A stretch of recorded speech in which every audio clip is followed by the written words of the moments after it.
लो भाई करे शुरू। अगला चैप्टर लगाओ। अगला जो चैप्टर है वो है फंडामेंटल ड्यूटी, मूल कर्तव्य। बस 15 मिनट का चैप्टर है ये।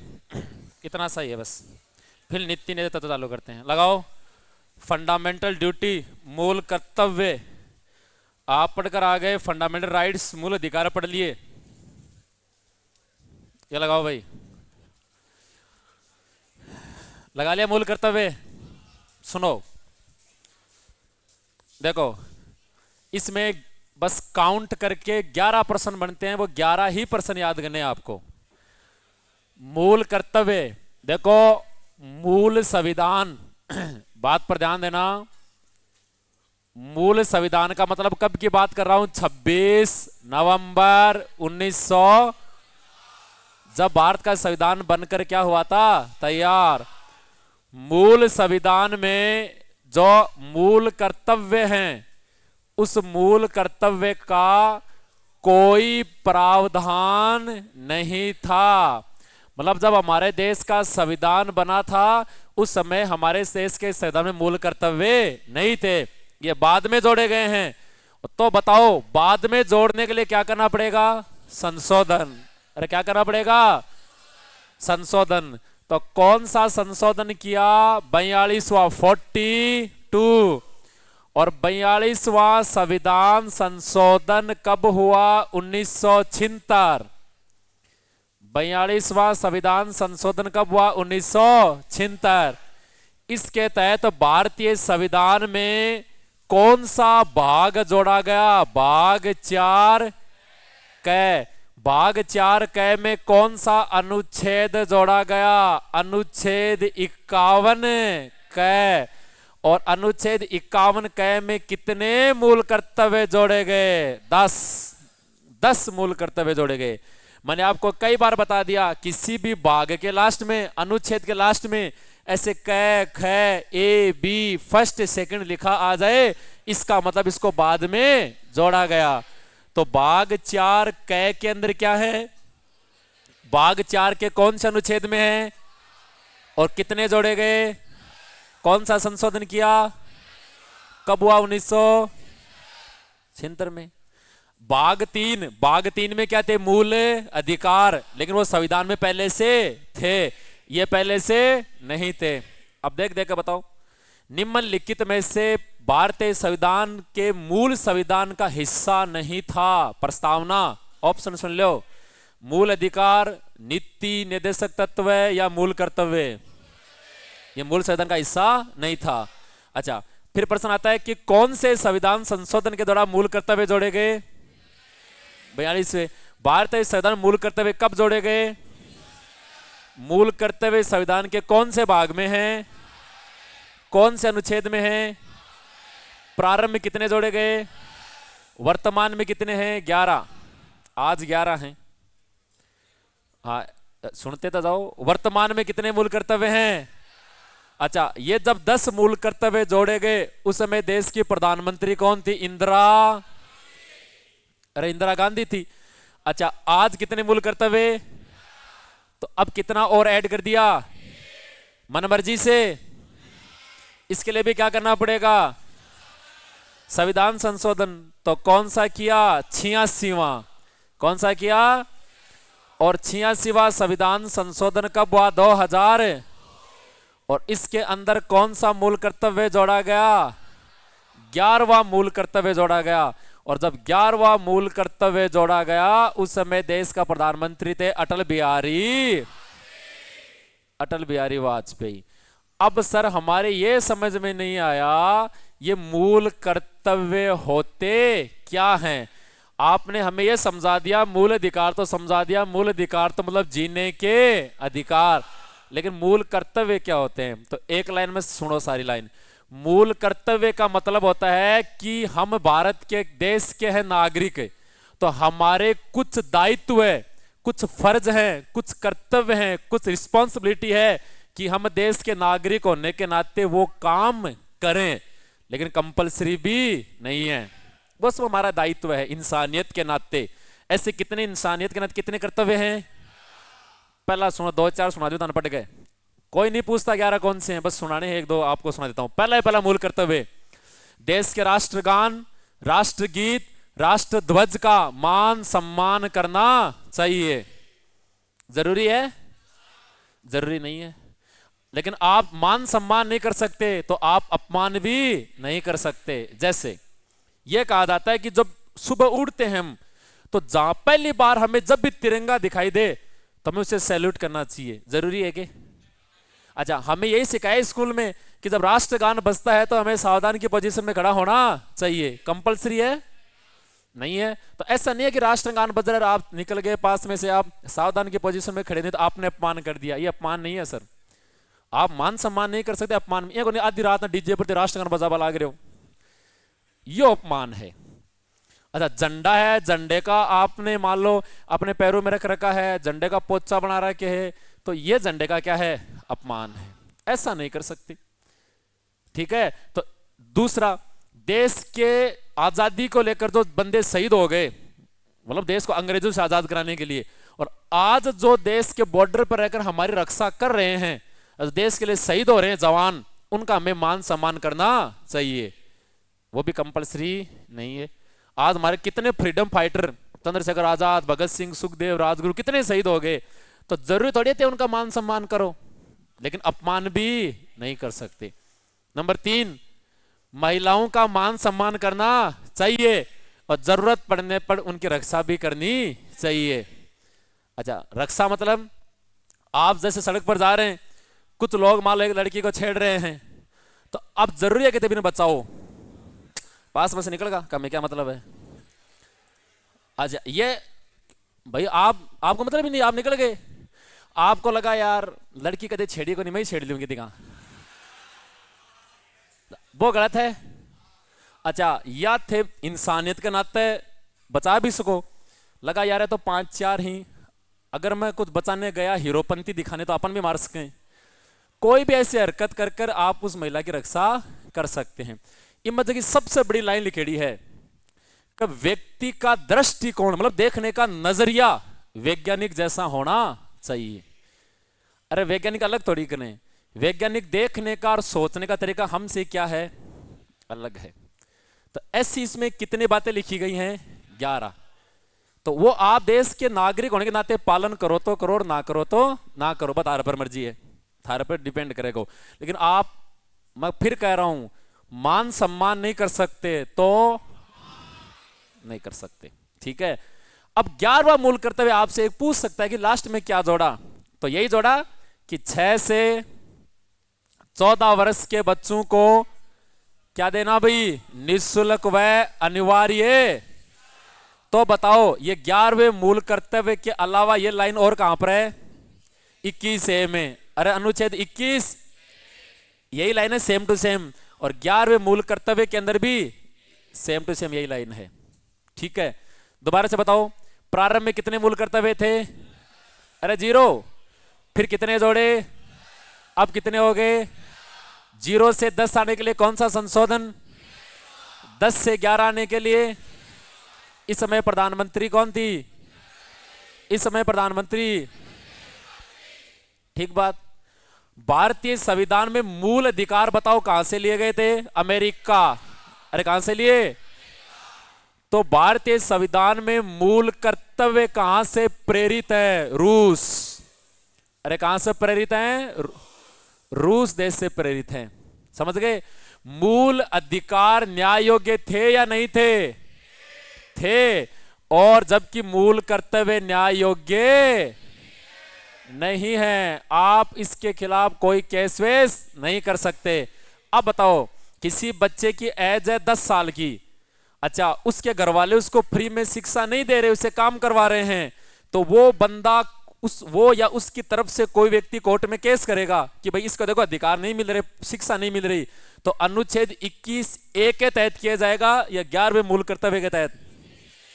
21 से। देखो 11वें मूल कर्तव्य के तहत अगर आप केस करोगे तो कोर्ट यही कहेगा ये क्या नहीं है। लेकिन यही सेम टू सेम लाइन मैंने आपको पढ़ाई है, पीछे अनुच्छेद कितने में जोड़ी गई है? और 21 से 21 में आता है मूल अधिकार, और मूल अधिकार क्या है? न्याय योग्य हैं। तो वहां से आपको न्याय मिलेगा, ना कि कहां से मिलेगा, यहां से कोई न्याय नहीं मिलेगा। अब राष्ट्रगान बज रहे थे, ऐसे निकल गए तो तार पर कोई केस कौन कर सके? अच्छा, झंडे का या अपमान करोगा तो करेगो भाई, मैंने आपको कई बार बता दिया अपमान नहीं कर सकते आप झंडे का। अच्छा, ये मूल अधिकार न्याय योग्य नहीं है। अगला बताओ, आपसे प्रश्न पूछा जाए कि मूल अधिकारों को जोड़ने के लिए कितनी समितियां बनाई गई थी? मूल अधिकार समिति और मूल अधिकार उप समिति। समिति का अध्यक्ष सरदार वल्लभ भाई पटेल और उप समिति का अध्यक्ष, सही बात है। ऐसे ही मूल कर्तव्य जो हैं वो किस समिति की रिकमेंडेशन, सिफारिश पर जोड़े गए हैं? सरदार स्वर्ण सिंह समिति। कौन समिति? हाँ, सरदार स्वर्ण सिंह समिति की सिफारिश पर अगर बात की जाए, भारतीय संविधान में क्या जोड़े गए हैं? मूल कर्तव्य। मतलब मूल कर्तव्य को बढ़ाने के लिए इस समिति का गठन किया गया था। और इस समिति का गठन कब किया गया था? 1900। और मूल कर्तव्य जोड़े कब गए? 1976 में। समझ गया सारा? बताओ दोबारा से, बस होगा प्रश्न पूरा, इतना ही मूल कर्तव्य। बताओ, भारतीय संविधान में मूल कर्तव्य प्रारंभ के अंदर मूल संविधान का हिस्सा नहीं थे, फिर कौन सा किया, कब किया, कौन सा भाग, कौन सा अनुच्छेद, कितने मूल कर्तव्य, आज कितने, कौन सा किया, कब किया, और प्रधानमंत्री। अच्छा, 11वां मूल कर्तव्य क्या है? 6 से 14 वर्ष के बच्चों को निःशुल्क व अनिवार्य शिक्षा। अच्छा, इसके अलावा ये कहां से प्रेरित हैं? रूस से। न्याय योग्य नहीं है, किसकी सिफारिश पर जोड़े गए? और यह समिति कब बनी थी? 11% ही है, कर देगा 11%। कोई सा भी 11 मूल कर्तव्य में आज तक देखो, यूपीएससी जो आईएएस वगैरह एग्जाम करते हैं उनमें जरूर पूछे हैं कि पहला मूल कर्तव्य कौन सा है, दूसरा कौन सा। बाकी कोई एग्जाम में नहीं है। यही पूछता है, एक अपन 11वां याद रख लेंगे, मूल कर्तव्य 6 से 14 वर्ष वाला। वो इसलिए याद कर रहे हैं कि ये सेम लाइन और कहां पर है? 21 है।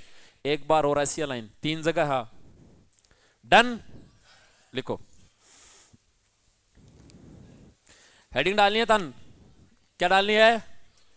मूल कर्तव्य। हाँ, पंखे बंद करें? अरे यार थे बंद करो, चलाओ के लगा रखे। कहाँ है इसका बटन? यहाँ।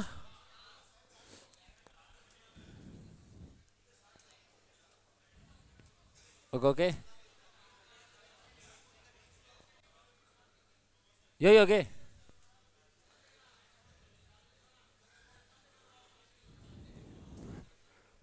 लिखो, मूल संविधान। अरे थे टाबरे जा करो, बंद कर, चालू कर। अब थे कि क्यों?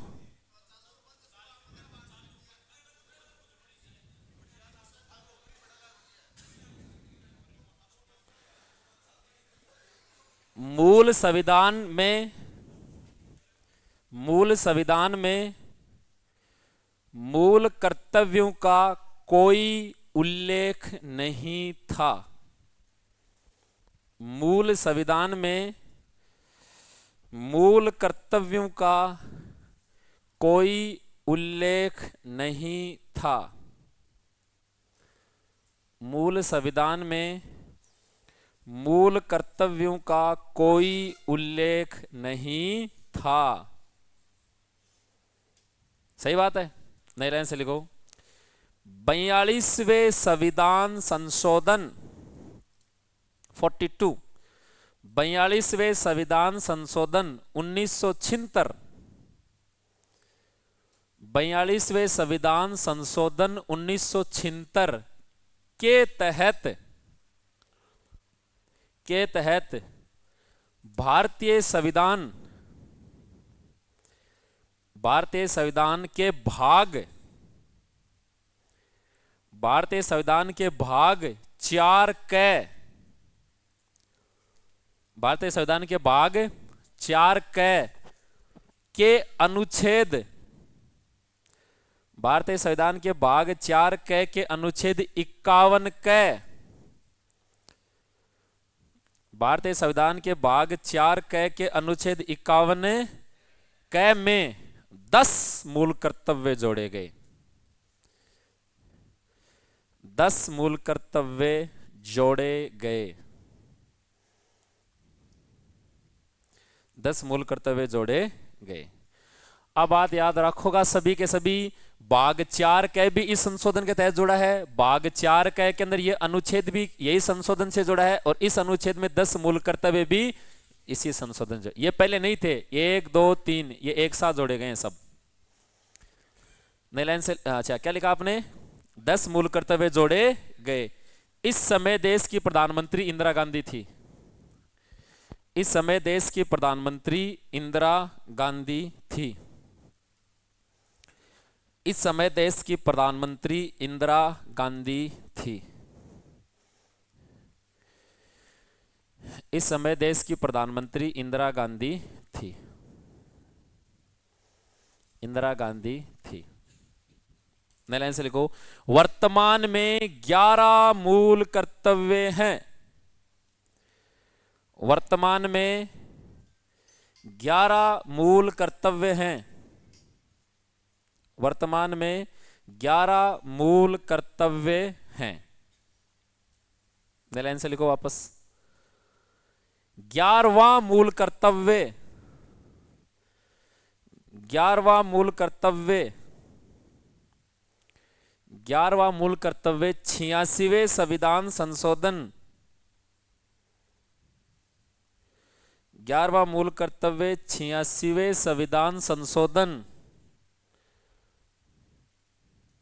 86वें संविधान संशोधन 2002 के तहत 2002 के तहत जोड़ा गया। 2002 के तहत जोड़ा गया। 2 के तहत जोड़ा गया। उस समय प्रधानमंत्री अटल बिहारी वाजपेयी थे। उस समय प्रधानमंत्री अटल बिहारी वाजपेयी थे। उस समय प्रधानमंत्री अटल बिहारी वाजपेयी थे।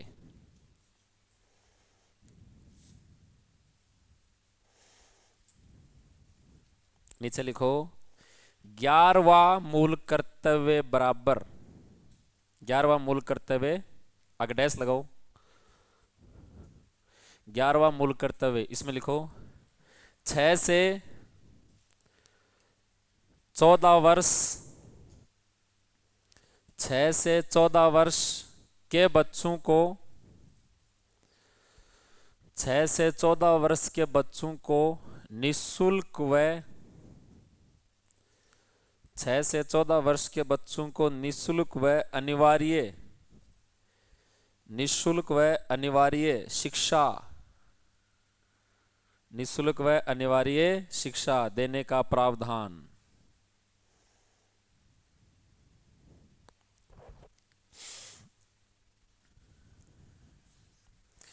अगला लिखो, भारतीय संविधान में, भारतीय संविधान में मूल कर्तव्य, भारतीय संविधान में मूल कर्तव्य रूस देश से प्रेरित हैं। रूस देश से प्रेरित हैं। रूस देश से प्रेरित हैं। रूस देश से प्रेरित हैं, मतलब वहां से कॉपी की हमने। अगला लिखो, मूल कर्तव्य न्याय योग्य नहीं है।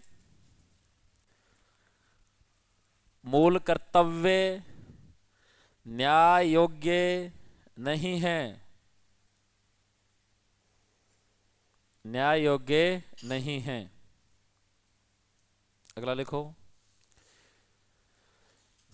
लिखो सरदार स्वर्ण सिंह समिति, अंडरलाइन करो, सरदार स्वर्ण सिंह समिति ब्रैकेट में 1973,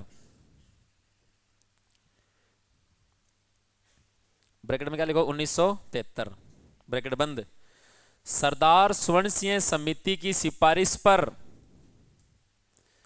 सरदार स्वर्ण सिंह समिति की सिफारिश पर भारतीय संविधान में,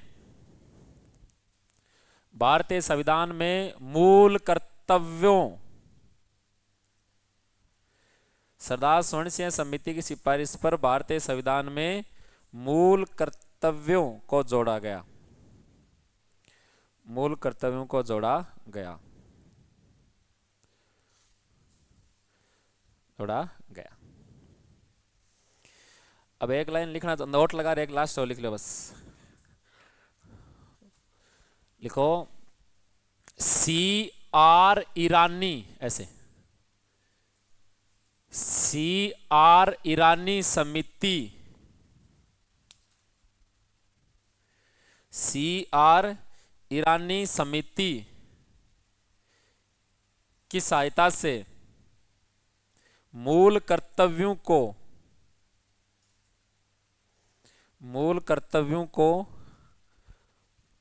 प्रभावी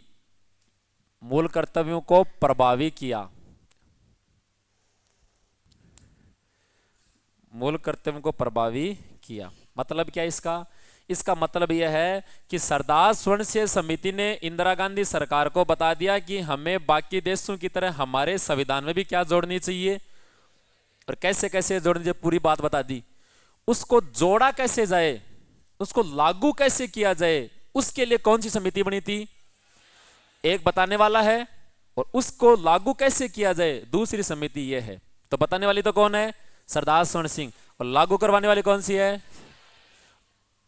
1% चांस ही कई लाइन आवे थारे एग्जाम में लेवल को नहीं तो या पूछ लाइन न के बराबर, या पूछेगा किस समिति की सिफारिश पर जोड़े गए सरदार स्वर्ण सिंह और किस समिति की सिफारिश पर लागू हुए CR ईरानी। डन। अब लगाओ अगला टॉपिक, नीति निर्देशक तत्व।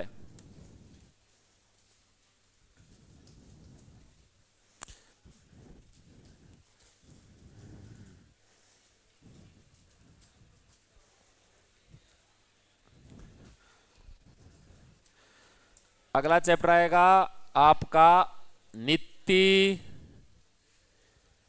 निर्देशक तत्व। अब सुनो गौर से, नीति निर्देशक तत्व। मूल कर्तव्य समझ मत आ गया ना तारे? हाँ, कोई कंपलसरी को नहीं लागू करना। नीति निर्देशक तत्व सुनो भाई।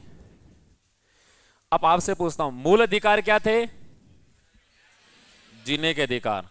मूल कर्तव्य क्या थे? देश का नागरिक होने के नाते हमारे कुछ कर्तव्य थे। अच्छा, नीति निर्देशक तत्व क्या है? गौर से सुनिएगा, लाइन पर ध्यान देना। कौन सी सरकार?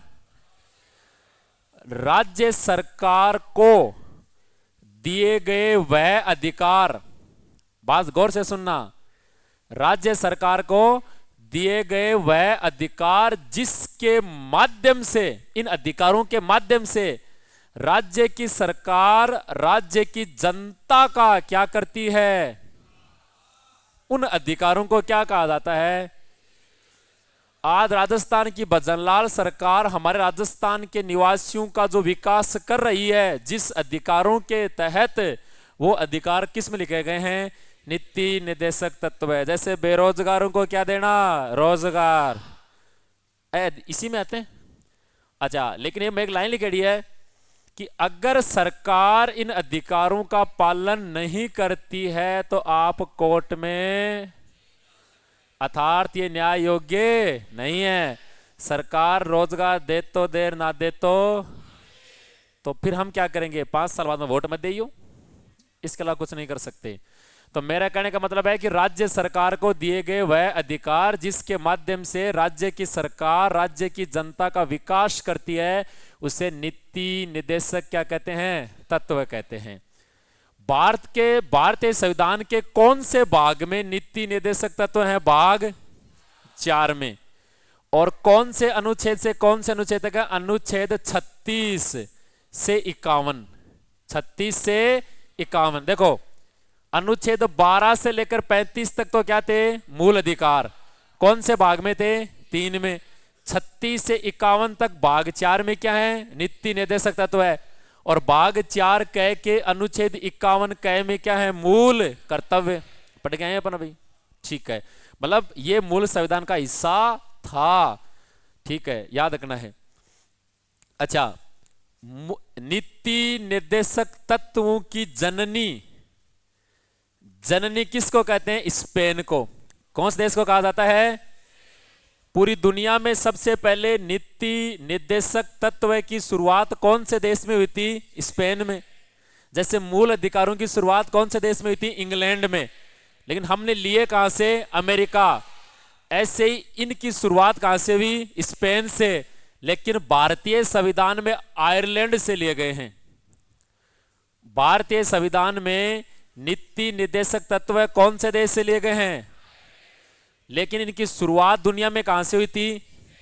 स्पेन से प्रेरित कौन हुआ? और आयरलैंड से प्रेरित कौन हुआ? भारत हुआ।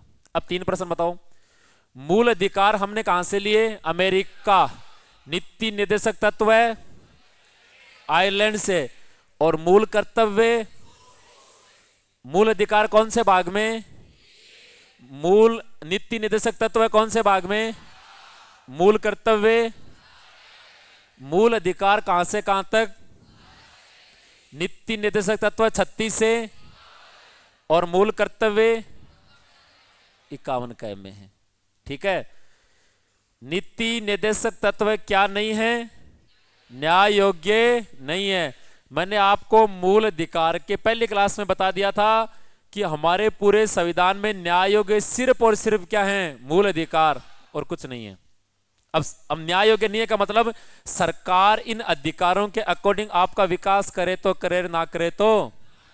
आज राजस्थान के इसमें लिखा गया है कि हर बेरोजगार को राजस्थान की सरकार या पूरे देश में जितने भी सरकारें हैं स्टेट में अपने अपने लोगों को रोजगार देंगी।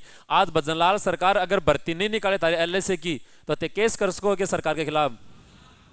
सरकार कह देगी पद ही नहीं है, खाली को नहीं खटा लगावान। अगर यही लाइन होती मूल अधिकारों में, यही लाइन अगर भाग कितने में लिखी होती? 3 में, कि सरकार बेरोजगारों को रोजगार देगी, तो कोर्ट में चला जाता। क्योंकि वहां पर क्या है, जबकि ये क्या नहीं है।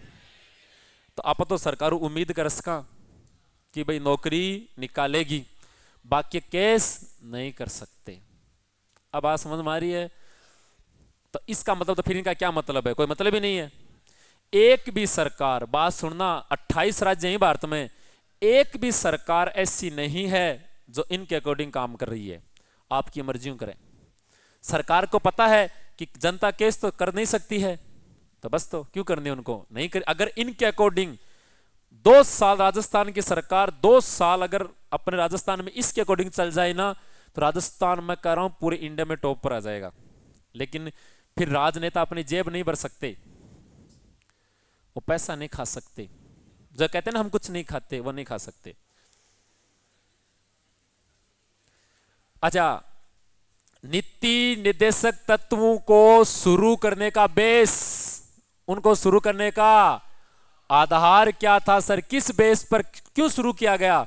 तो नीति निर्देशक तत्वों को शुरू करने का मकसद था उदारवादी, उदारवादी कौमा समाजवादी कौमा गांधीवादी राज्य की स्थापना करना। बस यही बचेगा। गांधीवादी राज्य की क्या करना? ऐसे राज्य की स्थापना करना जिसमें उदारवादी, मतलब हर व्यक्ति का उद्धार हो, कल्याण हो हर व्यक्ति का। हो रहे के कल्याण थारो क्या दिक्कत है? बैठा रहे हो रहे थारो कल्याण। एक रोजगार की तो कमी आ रही है। हाँ तो धीरे धीरे कर रहे हैं ना ट्राई। बा कमी मारो दूर को नहीं हुए, बी कमी के लिए घर खानजार को बया बा कमी मारे को नहीं बा। उदारवादी, अरे कौन सी? अच्छा, मतलब लास्ट में वो गाड़ी को सुयो जा रुक को बटाई है। अरे तो होगी जका न पूछ लियो, सुख हो रहे कौन दे रहे? तो कौन सा भाई? उदारवादी। तो उदारवादी राज्य की क्या करना? स्थापना। अच्छा, समाजवादी का मतलब ऐसे राज्य की स्थापना करना जिसमें भेदभाव जाति के नाम पर, धर्म के नाम पर कोई नहीं हो, कोई हिंसा विंसा को, एकदम शांत राज्य हो। ऐसे समाजवादी राज्य की क्या करना? स्थापना। गांधीवादी आप जानते हैं गांधी जी कौन से मार्ग पर चला करते थे? अहिंसा। ऐसे राज्य की स्थापना करना किसका मुख्य आधार था? नीति निर्देशक तत्वों का मुख्य क्या था? आधार। लेकिन नीति निर्देशक तत्वों को भारत में लागू करने का मुख्य उद्देश्य क्या था? कल्याणकारी राज्य की स्थापना करना। कैसे राज्य की स्थापना करना? कल्याणकारी। अब इनसे ज्यादा प्रश्न नहीं आता है कि निम्नलिखित में से कल्याणकारी राज्य की स्थापना करना मुख्य उद्देश्य था। मूल कर्तव्य, मूल अधिकार, नीति निर्देशक तत्व है, प्रस्तावना। तो क्या करना है कि ऐसे राज्य की स्थापना करना जिसमें रहने वाले हर व्यक्ति का क्या हो, जिसके लिए स्वास्थ्य सेवाएं, इसके अलावा नॉर्मल बाकी जितने भी योजनाएं हैं सारी योजनाएं शुरू की जाएं। आर्थिक रूप से, मानसिक रूप से, शारीरिक रूप से, सामाजिक रूप से, हर रूप से व्यक्ति का क्या हो? कल्याण। ये इसका मुख्य क्या था? उद्देश्य। लेकिन आधार क्या था? उदारवादी, समाजवादी, गांधीवादी राज्य की क्या करना। तो अब आपने इतना पढ़ा, इसको पढ़ने के बाद क्या लग रहा है? क्या नीति निर्देशक तत्व ठीक ठाक हैं? अब स्टेटमेंट सुनो। नीति निर्देशक तत्वों को लेकर लोगों ने अपने अपने अलग अलग क्या दिए? कथन, तर्क दिए। पहला तर्क अंबेडकर का ही लो। Doctor B.R. अंबेडकर ने, बात पर ध्यान से सुनना, डॉक्टर बाबा साहेब अंबेडकर ने मूल अधिकारों को संविधान की अनोखी व्यवस्था बताया। अरे अनोखी क्या कहा? व्यवस्था। कि ये तो अलग है सबसे। अच्छा, ये तो संविधान की तो बढ़ाई करेंगे ही करेंगे, क्योंकि इन्हीं के अंडर में पूरा क्या बना था? संविधान। अभी आपकी मान तो डॉक्टर को बताओ है। तो इसीलिए अगर बात की जाए तो अनोखी व्यवस्था कहा। इन्होंने कहा कि अलग है, अगर ये संविधान में है ना तो इससे राज्य का कल्याण होगा। बताओ क्या है कल्याण वाली? क्योंकि इसमें एक मेन लाइन तो जोड़ रखी है, क्या नहीं है? हाँ, तो फिर क्या है कल्याण इसमें? सरकार के खिलाफ विरोध नहीं कर सकते, धरना प्रदर्शन कर दो, लठ मारे, भर्ती निकालो निकालो कहें तो ये बेरोजगार युवा है, ये आतंकवादी घोषित कर देगा था। अब भी है भाई, आज अगर ते ज्यादा विरोध करोगा सरकार का कि हमें नौकरी चाहिए ये वो, तो कह देगा ये है ही नहीं वो लोग, ये वो लोग हैं जो देश सरकार के खिलाफ खड़े, था आतंकवादी बना देगा। भाई किसान बैठा बॉर्डर के ऊपर तो आतंकवादी बना दिया बन। अच्छा, तो तो देश की है, तो फिर भी ये क्या कह रहे हैं? अनोखी व्यवस्था। अच्छा, एक बंदा था नासिरुद्दीन, बंदे का नाम क्या था? नासिरुद्दीन ने क्या कहा कि नीति निर्देशक तत्व 9 वर्ष के दिन दी गई शुभकामना के समान है। मतलब हैप्पी न्यू ईयर वाली सी बात कह दी।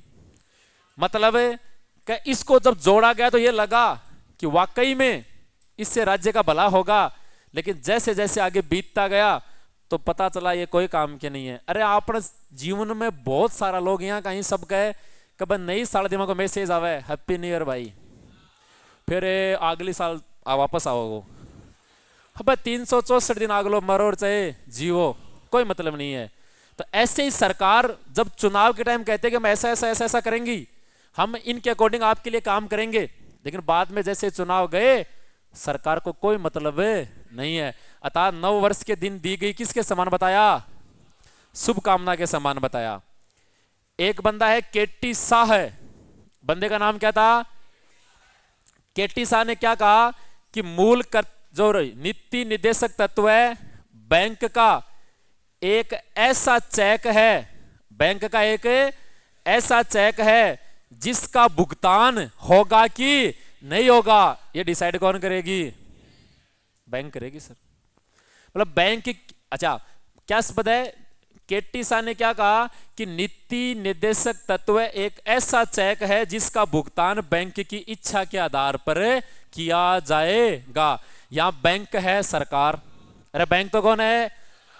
और भुगतान है काम, कि देश में काम, राज्य में काम वैसे ही होंगे जैसी कौन चाहेगी? सरकार। हमारे चाहने से कुछ नहीं होगा। अरे उस स्टेटमेंट सुन लो दोबारा। केटी शाह ने क्या कहा कि नीति निर्देशक तत्व एक ऐसा बैंक का चेक है जो बैंक की इच्छा के आधार पर भुगतान होगा।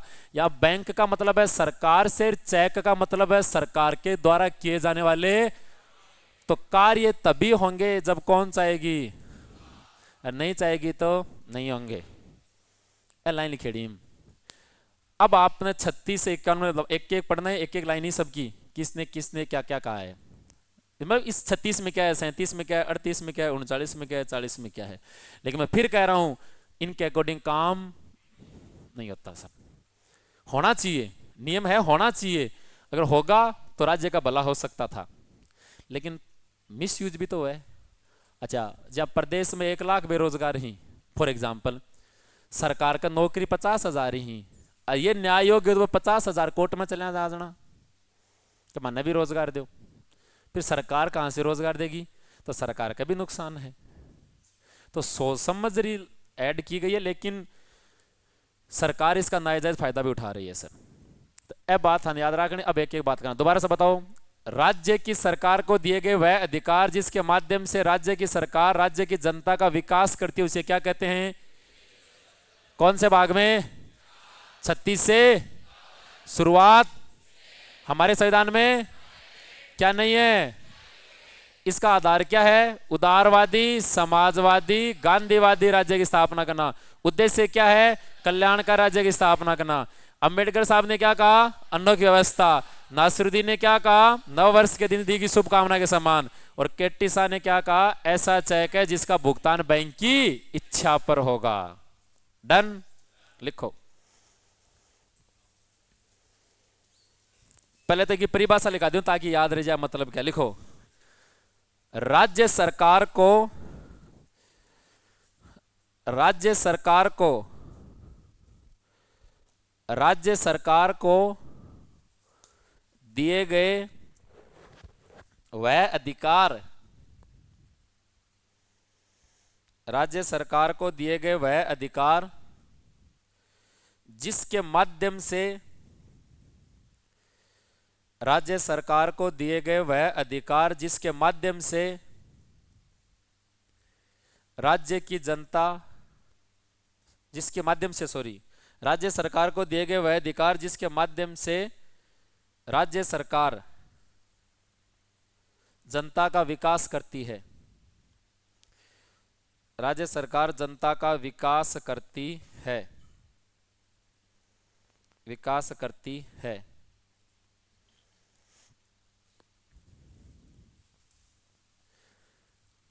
अब प्रश्न लिखना चालू करो। नहीं, मतलब अब प्रश्न स्टार्ट होंगे आपके। लिखो, भारतीय संविधान के भाग 4 के भारतीय संविधान के भाग 4, सॉरी कै नहीं 4, भारतीय संविधान के भाग 4 के अनुच्छेद, भाग 4 के अनुच्छेद 36 से 51, 36 से 51 तक नीति निर्देशक तत्वों का, नीति निर्देशक तत्वों का उल्लेख किया गया है, नीति निर्देशक तत्वों का उल्लेख किया गया है। भारतीय संविधान के भाग 4 के अनुच्छेद 36 से 51 तक नीति निर्देशक तत्वों का उल्लेख किया गया है।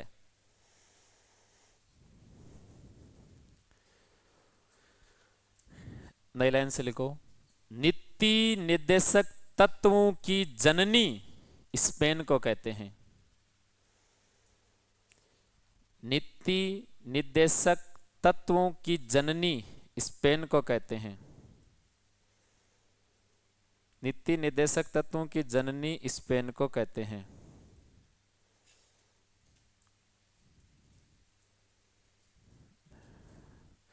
से लिखो, जब, इसी में लिख लो आगे, नीति निर्देशक तत्वों की जननी स्पेन को कहते हैं, जबकि भारतीय संविधान में, जबकि भारतीय संविधान में नीति निर्देशक तत्व, जबकि भारतीय संविधान में नीति निर्देशक तत्व आयरलैंड देश से प्रेरित हैं। आयरलैंड देश से प्रेरित हैं।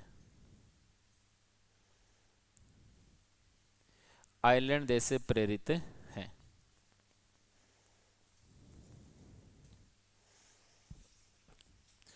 लिखो, यह न्याय योग्य नहीं है।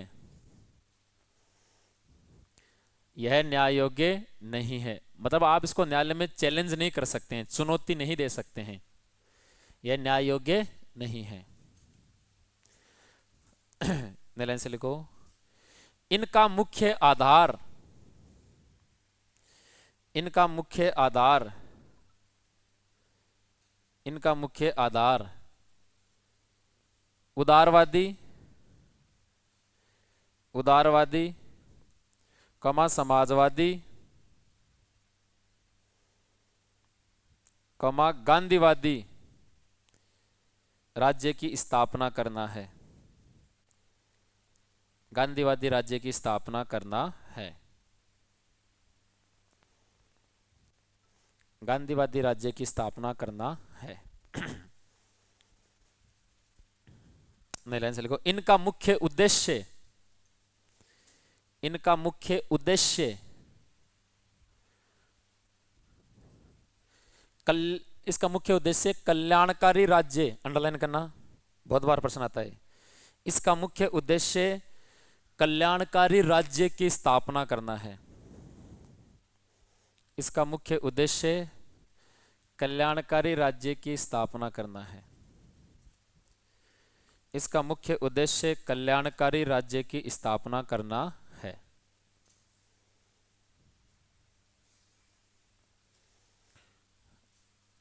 नई लाइन से लिखो, नीति निर्देशक तत्वों, नीति निर्देशक तत्व, नीति निर्देशक तत्व को लेकर निम्न कथन दिए गए हैं, नीति निर्देशक तत्व को लेकर निम्न कथन मतलब स्टेटमेंट, कथन दिए गए हैं।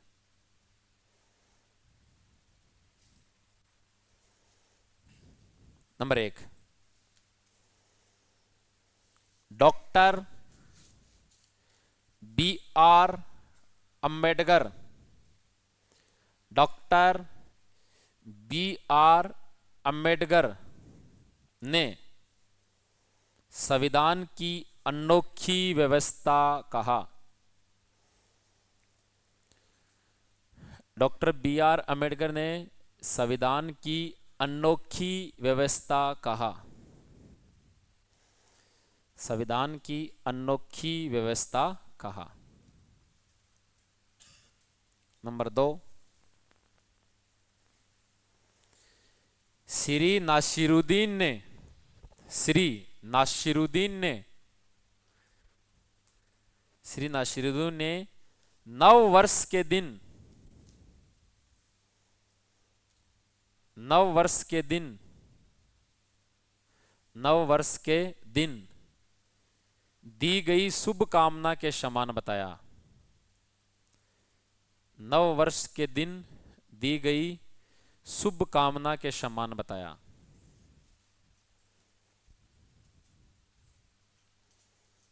नव वर्ष के दिन दी गई शुभ कामना के समान बताया। तीसरा, केटी शाह ने, केटी शाह ने कहा,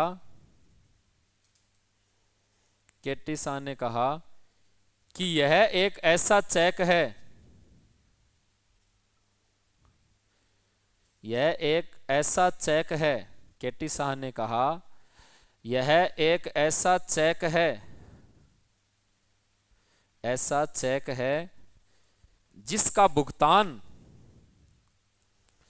जिसका भुगतान, जिसका भुगतान बैंक की, जिसका भुगतान बैंक की इच्छा के आधार पर होगा, जिसका भुगतान बैंक की इच्छा के आधार पर होगा। अब 36 और 37 दो अनुच्छेद पढ़ा देता हूं और बाकी बाद में पढ़ा देंगे। दो देखो, अरे ये बात समझ में आई क्या तुम्हारे? ठीक है, अनुच्छेद 36 देखो, अब गौर से सुनना भाई, लाइन में सब कुछ है। देखो राज्य सरकार, अब सभी राज्य की बात हो रही है, राज्य सरकार का यह दायित्व होगा कि राज्य में अनुकूल संसाधनों के अनुरूप या अनुकूल संसाधनों के अनुसार राज्य का क्या किया जाए, विकास किया जाए। अब आज देखो गांव में शादी आप आपका टाबरा की सभी करते हैं, लेकिन अपनी हैसियत में करते हैं, जैसे उसके पास सोर्स हैं, जितना पैसा है उसके अनुसार ही तो कर रहे हैं। तो क्या हर राज्य सरकार के पास पैसा है क्या? भारत में 17 ऐसे राज्य हैं वर्तमान में जो घाटे में चल रहे हैं, उनकी सरकार माइनस में चल रही है। बाकी राज्य किस में चल रहे हैं? प्लस में। अब जो राज्य प्लस में चल रहे हैं सर, सीधी सी बात है, वो अपना राज्य का विकास ज्यादा करेंगे, और जो घाटे में चल रहे हैं वो विकास क्या करेंगे? कम। ये कोई जरूरी नहीं है कि हर दो राज्य एक समान हो। इसीलिए जैसे भी आपके पास सोर्स हैं, जैसे भी सुविधाएं हैं, उनको लेकर आप अपने राज्य का क्या करो? विकास। ये रोने मत बैठ जाओ कि हमारे तो गाठे में है, हमारे पास तो कुछ नहीं है, अब हम क्या ही करेंगे। ऐसा कुछ नहीं है। जैसे संसाधन है वैसा विकास करो, और नए संसाधन कैसे आए उस पर विचार करो, ना कि रोना रो। समझ में आएगी ना बात? आपने पर भी लागू है, आपने पर भी लागू है कि भाई मेरे पास तो ये नहीं है, अगर ये होता तो मैं ये कर लेता। अरे कुछ नहीं है। जैसे संसाधन है उसको अनुसार कैसे आगे बढ़ा जाए, हमेशा उस पर हमेशा आदमियों को काम करना चाहिए, ना कि वो रोना चाहिए कि भाई ये होता तो मैं ऐसा कर लेता, अब ये नहीं है तो मैं ये नहीं कर सकता। ऐसा कभी नहीं करें जीवन में। आज कहिए कि मन में कि यार मैं यहां से मेरे रूम तक जाता हूं, अगर मेरे को बाइक होती तो मैं जल्दी पहुंच जाता और जल्दी आ जाता और थकता भी नहीं। अब पैदल आता हूं, पैदल जाता हूं, थकता भी हूं। ये रोना नहीं होता। आदमी के पास जैसे संसाधन है उसमें जीना सीखो, और नए संसाधन को कैसे अपन प्राप्त कर सकें उसके लिए हमें कठोर क्या करनी चाहिए? मेहनत करनी चाहिए। क्या जन्म से ही है क्या सबके पास? धीरे धीरे हुए ना, step by step, step by step सबके दिन सुधरते हैं सर, लेकिन मेहनत करनी पड़ती है सर। और एक बात करता हूं, कितने के अनुच्छेद, यही लाइन है अनुच्छेद 37 में। ये अनुच्छेद 37 में कहा है कि हर राज्य सरकार का दायित्व होगा कि वह एक लोक कल्याणकारी राज्य की क्या करे? स्थापना। कौन से अनुच्छेद के तहत प्रत्येक राज्य सरकार लोक कल्याणकारी राज्य की स्थापना करेगी? 37। कौन से अनुच्छेद के अनुसार राज्य सरकार अनुकूल संसाधनों के अनुसार राज्य का विकास करेगी? 36। अब सुनो, अंबेडकर ने फिर एक बात कही है। Doctor B R. अंबेडकर ने कहा है कि जो राज्य सरकार, स्टेटमेंट सुनना भाई, भीमराव अंबेडकर ने कहा कि जो राज्य सरकार नीति निर्देशक तत्वों के अनुसार अगर राज्य का क्या नहीं करेगी? विकास नहीं करेगी, तो अगले चुनाव में उस सरकार का पतन क्या है भाई? संभव है। सरकार नहीं बनेगी। कौन सा? ना 37 क्या?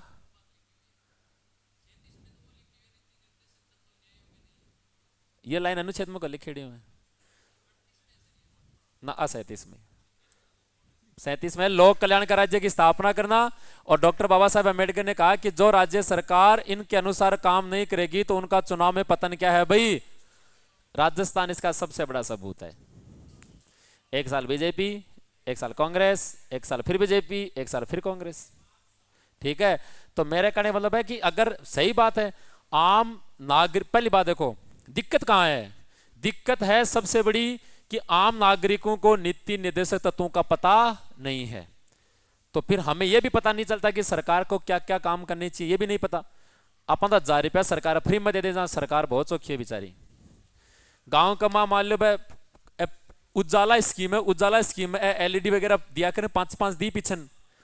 जब जनता का आदमी हो तो मोदी जी को हो, मुख्यमंत्री हो तो भजन लाल जी को हो, 5-5 लोटिया दे दिया मान तो मार तो जीवन जगमगा गो एकदम। समझ रहे हो ने? तो मतलब आप तो इतने में खुश हैं। अरे इतना नहीं, टैक्स भरते हैं भाई, तो अधिकार है हमारा, हमारा विकास करे सरकार, लेकिन नहीं करते, हमें पता ही नहीं है। तो अंबेडकर ने इसलिए चुनाव अगर बात की जाए तो इसे क्या कहा? पतन संभव बताया। ए 2 लिख लो, बाकी बाद में बढ़ा दे। देखो 36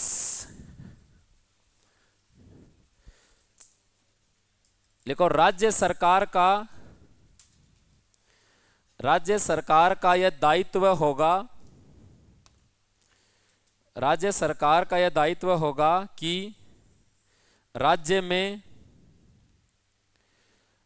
सरकार का यह दायित्व होगा कि राज्य में अनुकूल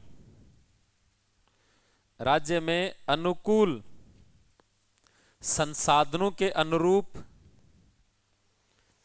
राज्य में अनुकूल संसाधनों के अनुरूप राज्य का विकास करे, राज्य का विकास करे।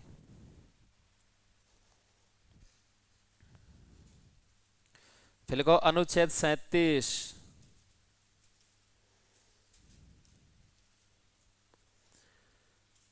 देखो लोक कल्याणकारी राज्य की स्थापना करना, लोक कल्याणकारी राज्य की स्थापना करना, लोक कल्याणकारी राज्य की स्थापना करना। इसी में नीचे लिखो doctor B R Ambedkar, doctor B R Ambedkar ने कहा, डॉक्टर बी आर अंबेडकर ने कहा जो राज्य सरकार, डॉक्टर बी आर अंबेडकर ने कहा जो राज्य सरकार नीति निर्देशक तत्वों का, जो राज्य सरकार नीति निर्देशक तत्वों का पालन नहीं करेगी, जो राज्य सरकार नीति निर्देशक तत्वों का पालन नहीं करेगी तो उसका अगले चुनाव में पतन संभव है, तो उसका अगले चुनाव में पतन संभव है, तो उसका अगले चुनाव में पतन संभव है। ठीक है, समझ में आ गया सबको? अब कल जो जिस क्लास में बैठता है वो अपने अकॉर्डिंग बैठेगा, और कल चैप्टर जिस क्लास में सब में पूरा हो जाएगा। इतना ही है।